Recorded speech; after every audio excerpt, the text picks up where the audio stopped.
우리가 잘 아는 말씀이 여기 있어요. 데살로니가 전서에서 우리가 가장 잘 아는 말씀, 데살로니가 전서 5장 16절부터 18절 말씀 한번 읽어볼까요? 시작. 항상 기뻐하라, 쉬지 말고 기도하라, 범사에 감사하라. 이것이 그리스도 예수 안에서 너희를 향하신 하나님의 뜻이니라. 아멘. 다 함께 따라해 보겠습니다. 이것이 하나님의 뜻입니다. 이것이 뭐예요? 항상 기뻐하는 것, 쉬지 말고 기도하는 것, 범사에 감사하는 것, 바로 그것이 하나님의 뜻이에요. 이 말씀을 성도들이 너무나 잘 알고 그리고 사랑하는 말씀이죠. 이 말씀이. 근데 문제는 우리가 그 말씀을 그대로 행하지 못한다는 거예요.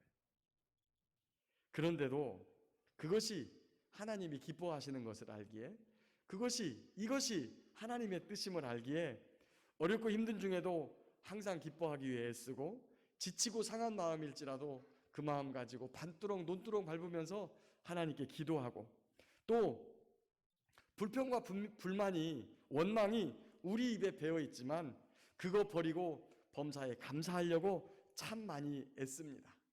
그렇죠? 대답을 안 해요. 대답을 안 하셔. 대답을 안 하는 게 정상이죠.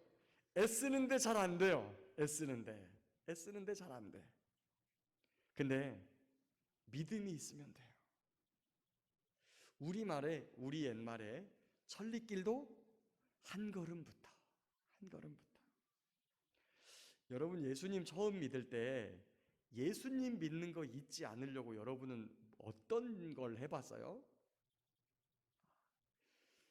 식사 때 기도 잊지 않으려고 몸부림치던 일 기억하세요, 여러분? 식사할 때마다 왜 그렇게 기도를 잊어버리고 그냥 숟가락으로 밥을 퍼넣는지, 한참 먹다가 참 기도 안 했지, 주님 감사해 먹겠습니다 이러고 다시 먹고.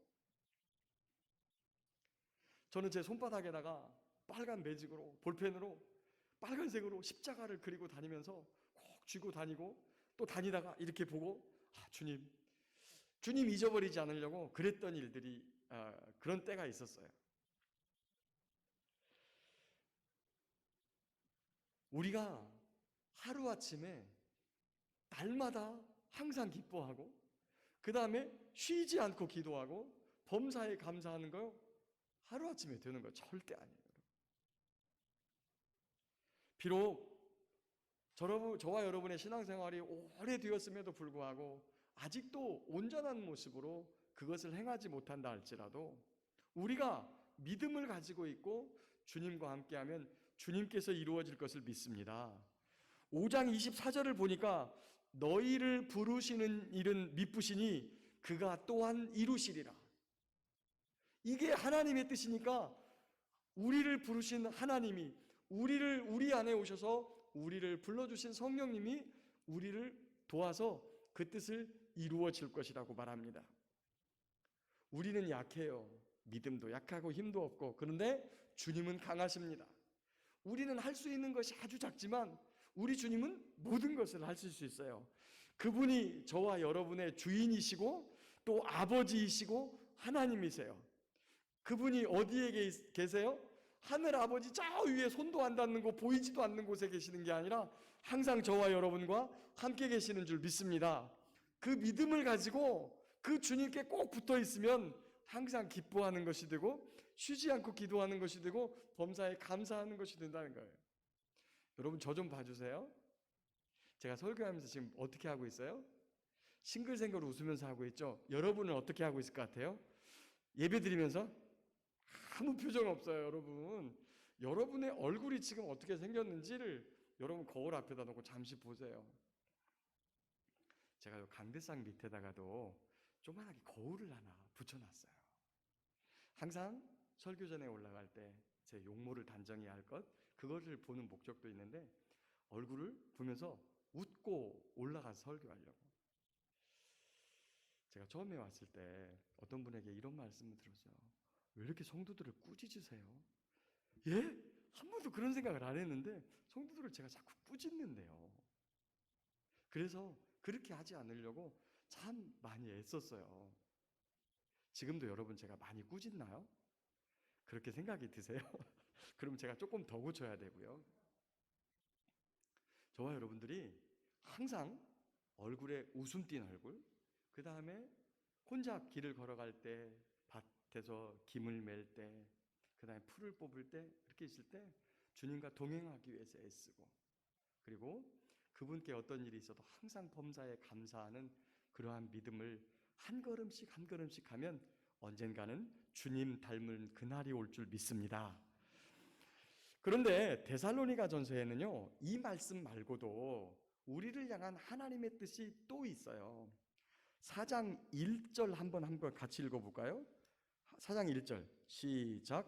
그러므로 형제들아, 우리가 끝으로 주 예수 안에서 너희에게 구하고 권면하노니 너희가 마땅히 어떻게 행하며 하나님을 기쁘시게 할 수 있는지를 우리에게 배웠으니 곧 너희가 행하는 바라 더욱 많이 힘쓰라. 그러니까 마땅히 행하고 하나님을 기쁘시게 할 것, 성도가 하나님을 기쁘시게 할 수 있는 마땅히 행할 것.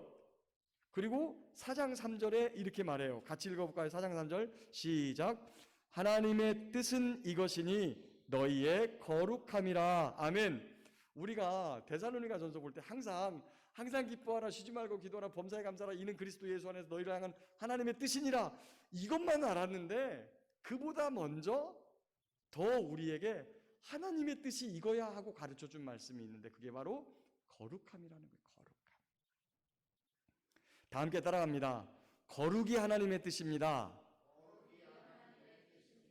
예, 거북이가 아니고 거룩이에요. 성경에서 말씀하는 거룩은 세상에 속된 것과 구별되는 것, 이것을 거룩이라고 해요. 이 본문 4장 3절에서 8절까지를 보면 음란한 것에서, 세욕에서, 부정한 것에서 너희 자신을 거룩하게 지키라 이렇게 말씀합니다. 이 부분은 데살로니가 지역이 당시 헬라 문화에 속해 있던 지역인데 그 만연했던 성적인 타락으로부터 자신을 지키고 가정을 지키고 그리고 교회를 지키기 위해서 주신 말씀입니다. 제 딸이 고3인데요. 우리 막내가 학교에서 사상과 윤리 시간에 낙태에 대한 찬반을 물었다 그래요. 참고로 저희 딸 반은 21명입니다. 한 반이. 근데 그 21명 중에서 낙태를 반대하는 유일한 사람이 우리 찬송이었다 그래요. 찬송이 반에는 크리스천 가정에서 자란 아이들이 여럿 있어요. 그리고 심지어 기독 동아리, 실로암이라고 하는 기독 동아리에서 같이 신앙생활을 하는 아이들도 여러 명 있어요. 근데 그들이 전부 다 낙태를 찬성하더라는 거예요. 왜 아이들이 생명보다 자기의 선택을 더 중요하게 여겼을까요? 그것은 그렇게 교육받았기 때문이에요. 자기의 권리를 찾는 것이 중요하다라고 교육을 받았기 때문에 뱃속에 있는 생명보다 자기가 편한 것을 택하는 것이 더 좋다, 더 중요하다라고 선택을 했던 거예요. 그것이 인권이다라고 배운 거죠. 그것이 인권. 그래서 찬송이가 반대하니까 아이들이 묻더래요. 이렇게, 찬송아, 너는 실수를 해서 임신해도 낙태하지 않을 거야? 이거 굉장한 말이거든요. 근데 찬송이가 이렇게 대답했대요. 그럴 일도 없겠지만 설령 그렇다 해도 나는 생명을 나의 선택보다 중요하게 생각해. 정말 지혜롭고 그 대답이 얼마나 대견하든지 제가 그러니까 꼭 껴안아주고 싶어요. 그냥 뽀뽀해주고 싶고. 최근 우리나라의 많은 드라마 소재가 불륜이에요. 불륜. 막장 드라마라고 하죠.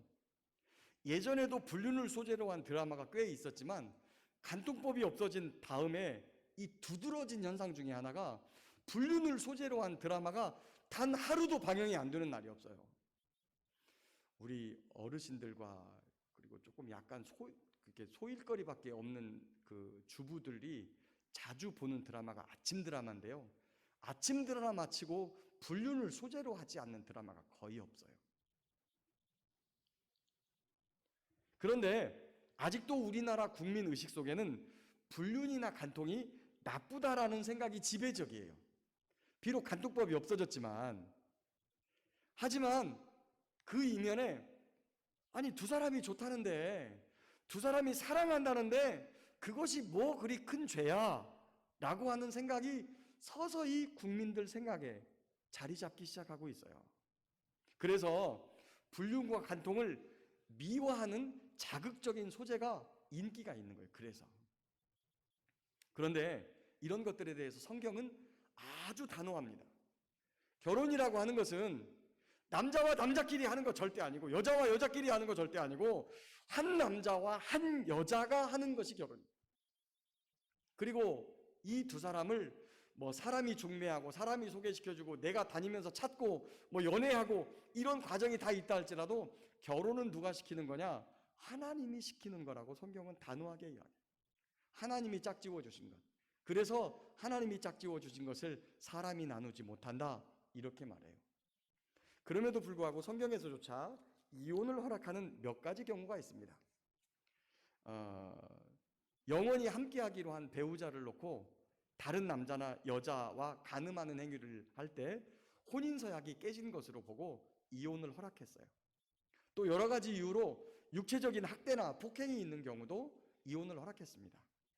그럼에도 불구하고 호세아서를 보면 그렇게 혼인서약을 깨뜨린 사람마저, 배우자마저 사랑해 줄 수는 없을까?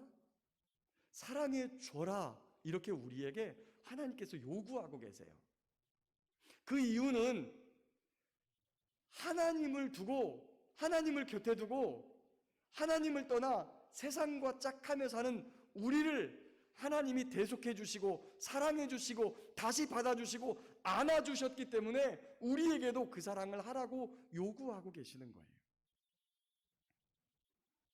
그래서 하나님께서 하나님이 짝지어 주신 것을 사람이 나누지 못한다 이렇게 단호하게 말씀했던 거죠. 사도 바울 당시 그 데살로니가 지역뿐 아니라 로마가 다스리는 모든 지역에서는 헬라 문화의 영향 때문에 서로 합의하에 쾌락을 추구하는 일을 그렇게 나쁘게 보지 않았어요. 그러다 보니까 남편이나 아내가 그 자신의 쾌락을 추구하는 일에 방해가 되면 어떻게 하는 거죠? 제거해 버리는 거예요. 죽여버리는 겁니다. 단순한 육체의 쾌락 때문에 살인을 마다하지 않았던 거죠. 그래서 오늘 6절을 보니까 분수를 넘어서 형제를 해하지 말라 이런 말씀을 하고 있는 거예요. 그리고 5장 22절 말씀을 보면 악은 어떤 모양이라도 버리라 이렇게 말씀하죠. 악을 버리고 선을 선택하는 것, 부정한 것을 버리고 정결하게 사는 것, 주의 말씀을 등과 빛으로 삼아 이 어두운 세상에서 구별되게 살아가는 것, 바로 그것이 거룩입니다. 주의 말씀과 하나님의 뜻을 따라 거룩한 성도로 살아가는 저와 여러분 되시기를 거룩하신 예수님의 이름으로 축복합니다. 세 번째 따라합니다. 사랑이 하나님의 뜻입니다. 여러분 이거 제가 꼭 설명을 해야 될까요? 네, 설명을 그래도 한번 해보겠습니다. 4장 9절에 보니까 이렇게 돼 있어요. 형제의 사랑에 관하여는 너희에게 쓸 것이 없다. 여러분 설명할 필요가 없어요. 근데 또 설명해요. 너희들 자신이 하나님의 가르치심을 받아 서로 사랑함이라. 너희가 온 마게도냐 모든 형제에 대하여 과연 이것을 행하도다. 형제들아 권하노니 더욱 그렇게 행하고 사랑하고 있을지라도 더욱 그렇게 행하라는 거예요. 그 이어서 이어지는 4장 11절과 12절을 보면 단정히 조용히 자기 일을 열심히 하라고 써 있는데요. 왜 일을 열심히 하냐면 형제 사랑하려고, 섬기려고, 궁핍하지 않게 살면서 남에게 손 벌리지 않고 사는 삶을 살기 위해서, 선한 일을 위해서 열심히 일도 하라는 거예요. 그리고 5장 11절부터 15절까지의 내용을 보면 서로 덕세우기를 권면하고 사랑 안에서 귀히 여기고 화목하고 게으른 자들을 권계하고 마음이 약한 자들을 격려하고 힘이 없는 자들을 붙들어주고 오래 참고 악을 악으로 갚지 말고 항상 선을 따르는 그런 삶을 살아라라고 말씀하는데, 이것을 한마디로 딱 요약하면 뭐예요? 사랑하라, 사랑하라. 율법의 모든 말씀도 한마디로 요약하면 사랑하라. 그 5장 14절 말씀을 보면 권면이라는 말과 권계라는 말씀이 있어요. 권면은 우리가 이해하는 것과 다르지 않아요. 권하고 훈계하는 것, 이것을 권면이라 그래요. 그런데 성경에서는 성경의 권면이라는 뜻은 그보다 한 차원 더 높이 나가 있어요. 정확한 뜻이 뭐냐면 자기 곁으로 불러들여 격려하고 애원하는 것. 여러분, 권면이요, 따끔하게 훈계하고 야단치는 게 권면이 아닙니다. 자기 곁으로 불러서 격려하고 애원하는 거예요. 애원하는 거. 여러분, 원어를 제가 찾아보니까 그렇게 돼 있어요. 그 다음에 권계라는 말은 잘 쓰지 않는 단어인데, 제가 찾아보니까 이해시키다, 바로잡다, 명심하게 가르치다 라고 하는 뜻을 가지고 있습니다. 이 단어 역시, 권계라는 단어 역시 권면의 뜻과 다르지 않아요. 사랑의 마음으로 가르치고 그의 잘못된 생각들을 바로잡아주는 것, 이것을 권계라고 합니다. 사랑하라는 말은 아무리 강조해도 지나치지 않습니다. 서로 사랑하며 사는 것을 하나님의 뜻으로 알고 항상 사랑하며 살아가는 저와 여러분들 되시길 축복합니다. 제가 설교 준비를 하다가 딴 일을 좀 했어요. 그래가지고 중요한 거 한 가지를 빼뜨리고 대지를 빼먹었어요. 여러분에게 한번 말씀을 드리겠습니다. 자, 따라서 합니다. 부활이 하나님의 뜻입니다. 이게 굉장히 중요한 주제인데, 오늘 양도 많고 중요한 주제인데 제가 이 단락을 통째로 빼먹었어요. 4장 13절부터 5장 11절까지를 쭉 하시는 말씀은 무슨 말씀이냐면, 너희가 부활의 때가 있을 거니까 그때를 준비하며 살아라 라고 하는 겁니다. 우리가 사도신경 할 때도 늘 고백합니다. 우리는 부활을 믿습니다. 근데 그 부활이 단순히 육체가 다시 살아나는 것이 아니라 지금 우리가 육체로 사는 삶이 부활의 삶과 영생의 삶과 연장선상에 있다는 것을 믿는 것이 부활이에요. 부활을 믿는 거예요. 성경의 부활은 그걸 말하는 거예요. 우리가 이 땅에서 육체를 위하여 육체의 삶을 살게 되면 육체를 따라 죽음을 경험하고 두 번째 죽음인 심판을 경험하게 되지만, 저와 여러분들이 부활하신 우리 주님을 바라보면서 육에 머물지 않고 영적인 일을 향해서, 영적인 세계를 향해서 살아가면 우리의 삶은 영적인 삶을 통해서 어디로 가요? 부활로 가요. 그리고 영생으로 갑니다. 오늘 이것을 말씀하세요. 이 부활에 대해서 데살로니가 교회 성도들에게 사도 바울이 말하는 것은, 고난과 어려움과 아픔 속에서 그들이 힘들게 살아가고 있지만 너희들 주님과 함께 부활할 날이 있을 것이다. 주님이 여러분들을 다시 살릴 날이 있을 것이다. 그러니까 정신 차리고 깨어서 어둠의 일에 속하지 말고 믿음과 사랑의 호심경을 붙이고 구원의 소망의 투구를 쓰고 날마다 살아가라고 이렇게 권면하고 있습니다. 사랑하는 성도 여러분, 우리가 이 땅에 살아가면서 아프고 힘든 일들 누구나 겪습니다. 지금 다 여기 와가지고 다 앉아 계시는데 다 고민이 있어요. 딸 때문에, 아들 때문에, 손자 때문에, 손녀 때문에, 집안의 경제적인 어려움, 질병과 고통 때문에, 아픔 때문에 여러 가지 그런 문제를 가지고 살고 있어요. 그런 아픔을 아시는 우리 주님께서 그래도 너희가 어둠의 일을 벗고 빛의 갑옷을 입고 살아가면 내가 언젠가 너를 아름답고 영화로운 하나님처럼 부활에 이르게 할 것이다라고 우리에게 약속하고 있어요. 여러분, 부활은요 그냥 이렇게 살아가는 게 아니에요. 우리의 육체로 하는 일이 부활과 관계가 있지만 지금 있는 이런 모습으로 살아가는 게 아니에요. 우리의 부활의 모습을 먼저 보여주신 분이 예수님인데, 예수님의 모습이 어떤 모습이에요? 여러분, 하나님의 모습으로 부활하셨어요.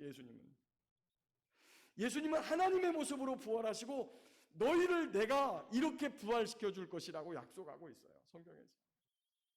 저와 여러분이 지금은 못난이 같고 찌질이 같고 어렵고 힘들고 아프고 병들고 나이 먹어가지고 힘없고 여러 가지로 어려움을 당하고 있지만 우리의 부활할 모습은 하나님 같은 영화로운 모습인 줄 믿습니다.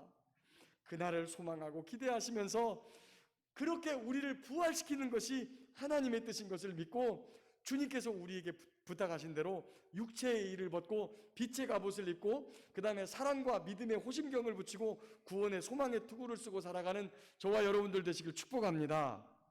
아멘. 자, 그리고 이어지는 5장 19절에서 21절 말씀 한번 읽어볼까요? 5장 19절에서 21절 시작.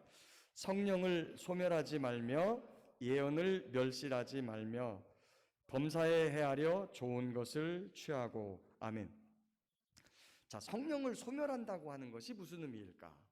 특별히 성령을 속이는 것, 그 다음에 성령을 소멸하는 것, 이런 얘기를 들으면 성경에서 용서가 없어요. 용서가.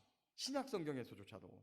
그래가지고 아나니아와 삽비라 부부가 그냥 그 자리에서 성령을 속였다가 죽임을 당하는 경우가 있고, 예수님마저도 인자를 거역하는 것은 사함을 받되 성령을 거역하면 사하심을 받지 못한다, 이런 말씀이 있어요. 도대체 성령을 소멸한다는 것이 무엇일까? 우리 안에 계시는 성령님을 어떻게 소멸하는 것일까? 자, 이 소멸하다라고 번역된 헬라어 스벤님이 말도 좀 어려워요. 하여튼 헬라어가 있는데 이 뜻이 뭐냐면 불을 끄다, 진화하다, 억누르다, 이런 뜻을 가지고 있어요. 성령님께서는 우리 안에 오셔서 우리를 구원으로 이끄시면서 우리 안에 소원을 두고 행하게 하세요. 그런데 성령님이 선한 소원을 줄 때, 선한 마음을 줄 때 이것을 자꾸만 억누르고 하지 않고 오히려 반대로 육체의 일을 행하게 되면 성령님이 이 사역들을 불처럼, 성령이 오시면 불처럼 타오르는데 이 불이 점점 줄어들어요. 성령이 불타는 데다 자꾸 물 끼얹는 거예요, 그게. 그러다가 결국에 어떻게 되냐면 성령께서 활동을 멈춰버려야 돼요. 그렇게 되면 어떻게 됩니까? 구원이 끝나는 거예요, 우리 안에. 근데 많은 사람들이 한 번 받은 구원은 영원하다, 그 구원파에 대한 이야기, 구원파에 대한 옛날에 유병원 씨인가 이런 사람들에 대해서는 막 안 좋게 이야기를 하면서도 정작 본인은 구원파가 가지고 있는 구원론을 그대로 가지고 있어요. 한 번 구원을 받으면 영원히 변하지 않는다. 여러분, 이것은 하나님의 입장에서 볼 때는 그래요. 제가 항상 이런 이야기할 때 동전의 양면처럼 하나님이 우리를 보시는 부분과 우리가 하나님을 보는 부분은 달라야 된다라고 하는 거예요. 하나님은 우리의 내일도 알고 모레도 알고 우리가 언제 죽을지도 알고 그 다음에 뭐 할지도 다 아는데 우리는 내일 아침에 뭐 할지도 몰라요. 계획은 다 세워놓고 있는데 그대로 될지 압니까? 여러분, 지금 코로나 걸린 사람들이 자기가 코로나 걸릴 줄 알고 지금 계획했던 거예요? 당장에 코로나 걸렸다 그러면 누구가 우리 이 중에 하나만 코로나 걸렸어도 내일 아침에 계획했던 일 모든 일 꽝인 거예요. 그냥 집에 콕 처박혀 있어야 돼요. 우리는 아무것도 몰라요. 근데 하나님 다 아시거든요. 그러니까 하나님 편에서 모든 것을 아시는 것과 우리가 모든 것 아무것도 모르는 것, 이게 구분점이 있어야 돼요. 성경은 그 두 가지를 동시에 적어놨는데 마치 하나님이 모든 것을 알고 있고 한번 구원을 부르신 그 하나님의 뜻이 변하지 않은 것처럼 우리도 변하지 않는 것 같아요. 근데 저와 여러분이 잘 알잖아요. 우리는 우리의 생각과 뜻이 조석으로 바뀌어요. 밤낮으로 바뀌어요. 밤낮이 뭐예요? 1시간마다 1초마다 바뀔 때도 있어요. 그렇게 많이 바뀌는 우리를 확신하지 말고 항상 우리는 구원의 근거를 하나님 우리 아버지와 우리를 그처럼 사랑하시는 우리 아버지와 우리를 그처럼 사랑하시는 예수 그리스도와 우리를 향한 구원의 뜻을 가지고 계시는 하나님의 말씀의 구원의 근거를 두고 확신을 가져야지 내 자신이 구원의 확신을 갖는다고 구원이 보장되는 게 아니라는 사실이에요. 우리 자신 스스로가 너무 잘 알아요, 그것은. 그래서 정신을 바짝 차리고 성령님께서 우리 안에 소원을 두고 행하게 하실 때마다, 선한 일을 향해서 나가라고 말씀하실 때마다 그것을 억누르고 계속해서 죄를 짓는 일을 하게 되면 언젠가 성령의 불이 꺼져버린다는 거예요. 이것이 성령이 소멸된다는 뜻입니다. 네, 그렇게 하라 하지 마라? 하지 말아라. 두 번째, 20절에 보니까 예언을 멸시하지 말고라는 뜻이 있습니다. 자, 여기서 예언이라고 번역된 이 단어는 예언하는 행동, 예언하는 은사, 예언의 말씀이라는 뜻이 있습니다. 다시요. 예언이 우리가 들으면 장래에 일어날 어떠한 일이라고 우리는 예언을 생각해요. 근데 이 단어가 가지고 있는 예언이라고 하는 뜻은 미래에 대한 어떤 일이라는 뜻이 전혀 없어요. 그냥 예언하는 행동, 예언하는 은사, 예언하는 말씀, 이런 뜻을 가지고 있지 장래에 미래에 일어날 어떤 일이라는 뜻을 가지고 있지 않아요. 오히려 권위 있는 자의 지시나 명령을 전달한다라고 하는 의미를 갖고 있어요. 그 권위 있는 자의 지시나 명령은 누구시죠? 바로 하나님이시죠. 하나님께서 전달하는 말씀이나 지시, 이것을 예언이라고 해요. 그것을 멸시하지 말아라, 경멸하지 말아라, 이렇게 말씀하고 있는 거예요. 저와 여러분이 그것이 하나님의 말씀인지 아닌지는 저와 여러분이 너무나 잘 알아요. 성경을 많이 읽었기 때문에. 그러니까 하나님의 말씀이면 그것이 조금 기분 나빠도 가만히 들어야 되고, 가만히 들으니까 웃기는 이야기인 것 같은데 저게 하나님 이야기는 아닌 것 같다. 그럼 꺼버리셔야 돼요. 아니면 그냥 코미디도 듣든지, 코미디라고 생각하고 듣든지. 웃기는데 그것이 진짜 막 내가 막 웃고 나니까 마음이 훈훈해지니까 내가 은혜 받은 것 같아요. 그래서 은혜 받았습니다. 하나님은 그런 은혜 주신 일이 없는데. 그래서 저와 여러분들이 잘 분별하고 예언을 멸시하지 말아야 됩니다. 21절에 범사에 헤아려 좋은 것을 취하라 하는 말씀은, 거기서 좋은 것이라고는 뭐냐면 우리는 좋은 것을 나한테 이로운 것, 내가 원하는 것, 내가 하고 싶은 것, 이것을 좋은 것이라고 생각하지만 성경에서 좋은 것이라고 하는 것, 성경에서 good이라고 표현되어 있는 이것은 선한 것이라고 하는 표현이 있어요. 선한 것, 선한 것. 선한 것을, 선하며 아름답고 고상한 것을 좋은 것이라고 표현했습니다. 사랑하는 대덕교회 성도 여러분, 말씀을 맺겠습니다. 우리는 하나님의 선하시고 온전하신 뜻이 무엇인지 몰라요, 알아요? 압니다. 압니다. 그런데 죄로 얼룩진 우리의 영성과 지성은 하나님의 뜻을 알면서도 그렇게 살지 않습니다. 그런데 그런 우리를 그냥 버려두지 아니하시고 우리를 이끌고 가시는 분이 계십니다. 바로 그분은 성령 하나님이시죠. 그분이 우리 안에 오셔서 우리를 가르치시고 인도하십니다. 우리를 부르신 그분이 우리를 통해 하나님의 뜻을 이룰 것입니다. 아직은 하나님의 뜻인 줄 알면서도 행하지 못하는 미약한 믿음이지만 그 믿음 잃지 마시고 성령 하나님의 음성을 들으면 순종하셔서 그분이 이루시도록, 우리의 삶을 이끌어서 마침내 하나님의 뜻을 이룰 수 있도록 그분에게 맡겨드리시기 바랍니다. 우리를 사랑하시는 평강의 하나님이 친히 우리를 온전히 거룩하게 하시고 우리 주님 다시 오실 때 우리의 온 영과 혼과 몸이 흠없게 보존되도록 우리를 지키실 것입니다. 그 선하신 주님을 믿고 하나님의 뜻을 온전히 이루는 저와 여러분 모두가 될 수 있기를 예수님의 이름으로 축복합니다.